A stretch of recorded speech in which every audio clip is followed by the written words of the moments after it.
दोस्तों, मैं हूं राहुल अभुआ। आज सुनिए महात्मा बुद्ध से संबंधित कहानियां।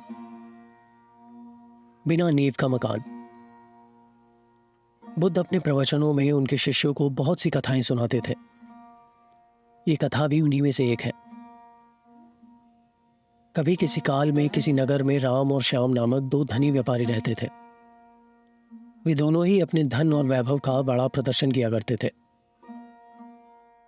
एक दिन राम अपने मित्र श्याम के घर उससे भेंट करने के लिए गया। राम ने देखा कि श्याम का घर बहुत विशाल है और 3 मंजिला था। 2500 साल पहले 3 मंजिला घर होना बहुत बड़ी बात थी और उसे बनाने के लिए बहुत धन और कुशल वास्तुकार की आवश्यकता होती थी। राम ने यह भी देखा कि नगर के सभी निवासी श्याम के घर को बड़े विस्मय से देखते थे और उसकी बहुत बड़ाई करते थे। अपने घर वापसी पर राम बहुत उदास था कि श्याम के घर ने सभी का ध्यान खींच लिया था। उसने उसी वास्तुकार को बुलाया जिसने श्याम का घर बनाया था। उसने वास्तुकार से श्याम के घर जैसा ही 3 मंजिला घर बनाने को कहा। वास्तुकार ने इस काम के लिए हामी भर दी और काम शुरू हो गया। कुछ दिनों बाद राम काम का मुआयना करने के लिए निर्माण स्थल पर गया।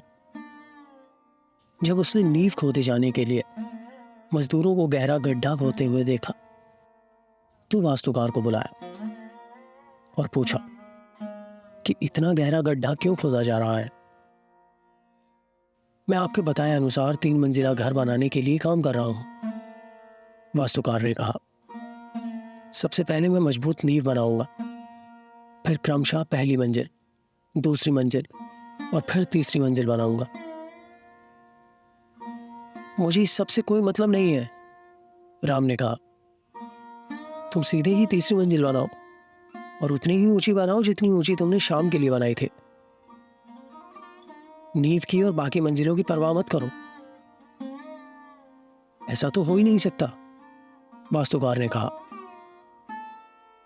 ठीक है, यदि तुम ये नहीं करोगे तो मैं किसी और से करवा लूंगा, राम ने नाराज होकर कहा।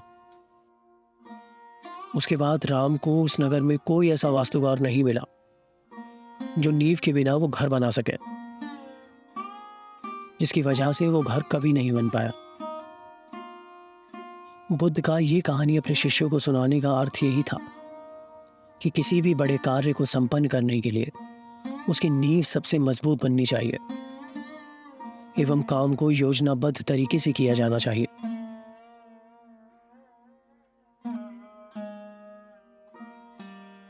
दोस्तों, आप सुन रहे थे महात्मा बुद्ध से संबंधित कहानियां बिना नींव का मकान।